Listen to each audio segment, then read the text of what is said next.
He killed himself just like that, the man on the vid screen said. It was less a question than a statement. He had a square-cut jaw and white hair that was swept back and plastered down. Even on the small video screen, he was an imposing man.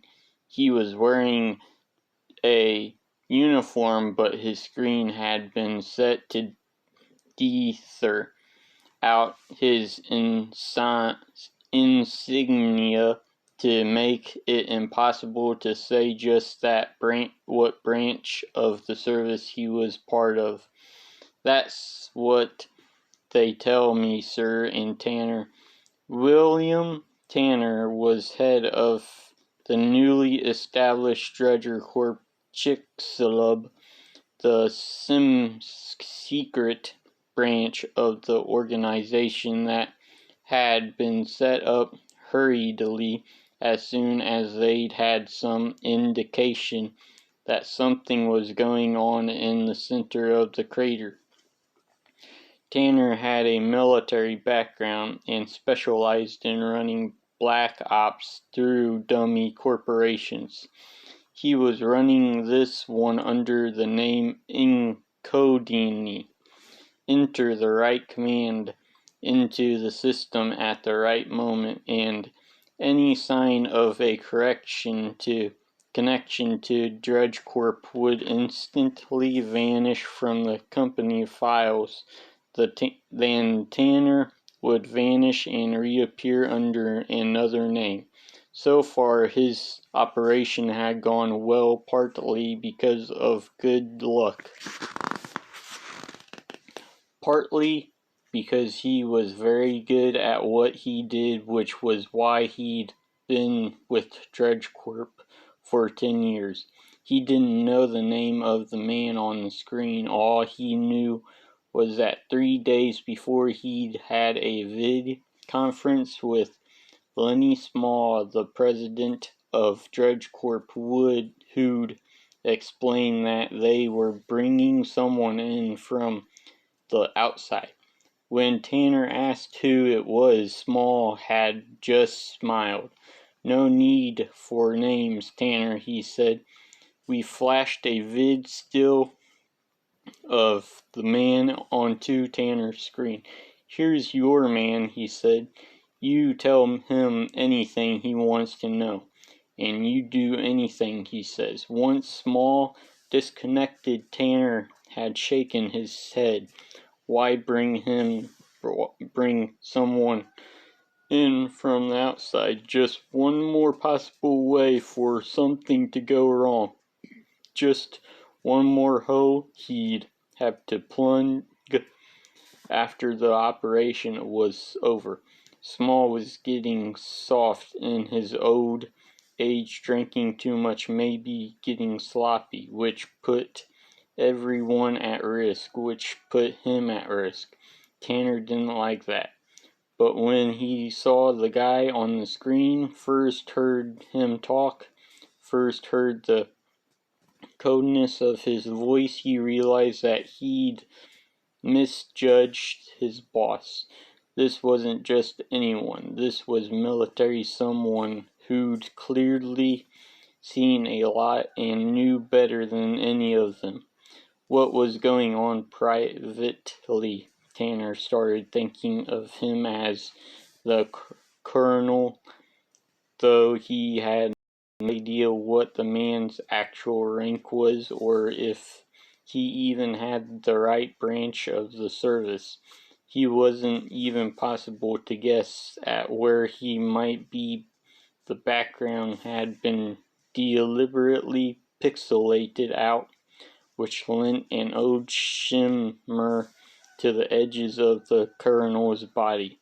It was Colonel who had taken the data they'd intercepted from various scientists' reports and generated a model that gave them an idea of what might be waiting for them at the heart of the crater.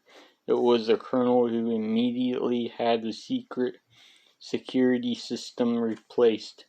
who had seen the potential for the technician who had installed the first system to leave a back door for himself. And when that young geoscientist named Altman started asking around about anomalies in the crater, the colonel immediately had his phone tapped. A few minutes later, the colonel was back on the video screen telling Tanner that Altman had already had a call from the technician. Bacon was his name. Or no, not quite that, another kind of meat. Hammond. Too late to trace it, the colonel said, but let's bring this Hammond in and have a chat. Which brought Tanner back to where he was now impressed by how impassive and stern the colonel's face remained as Tanner told him that Hammond was dead. Any chance they're lying to you? Asked the colonel. I've seen the body myself, said Tanner. He's dead, all right. They were just trying to bring him in, just talking on him to him, and he flipped and slit his own throat.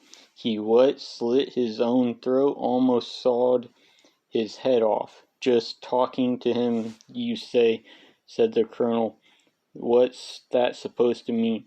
People don't slit their throats when you're just talking to them. Tanner swallowed. Talk to the colonel made him nervous. Any chance they nudged him along a little too hard? The colonel asked. Tanner shook his head. I've worked with these men before, he said. They're completely reliable. They had their orders straight, trust me. They were as surprised as you and I. The colonel gave a curt nod. You think this Altman's a threat? Tanner shrugged. I was hoping to find that out from Hammond. Best guess, said the colonel. Threat or not, Tanner glanced down at the hollow files he'd spread before him, spun them through the hollow screen. Copies of them, he knew, were appearing on the screen of the link where the colonel could see them. I don't think there's much to worry about with Altman, he said. There's nothing special about him. You're run of the mill scientist.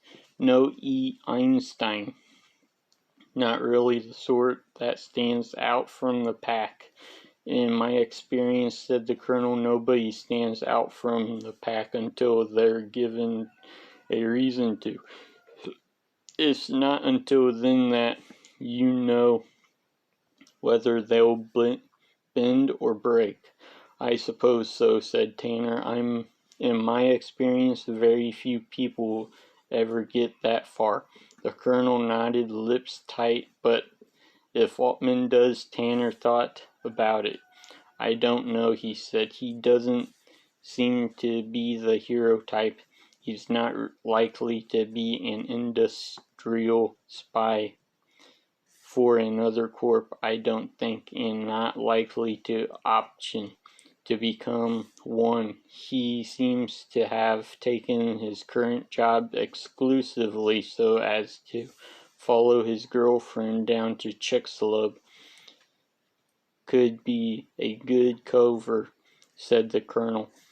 Could be, said Tanner, but you'd probably know better than me if it was, and if so, for what? I don't think it's a cover. The colonel scanned quickly through the files. No, he said. Once he'd finished, I don't think so either. He stayed for a moment staring straight into the screen. To Tanner, it felt like the colonel was staring through him, not even seeing him. Finally, the colonel said, "Let's move things forward quickly." He turned to his own holobank, sent a rendering through his video screen to Tanner, a three-dimensional image, some kind of vessel. At first Tanner thought it was a space pod and experienced a brief wave of fear. He had been part of the shock troops for the moon skirmish, part of the deadly fight over which nation had the right experienced a brief wave of fear. He had been part of the shock troops for the moon skirmish, part of the deadly fight over which nation had the right to the resources of the moon. He had spent harrowing hours with his oxygen running out, suffering from the tanks of the dead and dying around him. Last thing he wanted was to be in space again, but then he noticed the screw engines and realized it wasn't a spacecraft at all. It was some sort of submarine, deep water from the looks of it. "What is it, sir?" he asked. "The F-7, the colonel said. "Prototype submersive, not released yet even among our people. I'm sending it to you. Find 2 men to man it, people you can trust, and quickly. We need to get there first."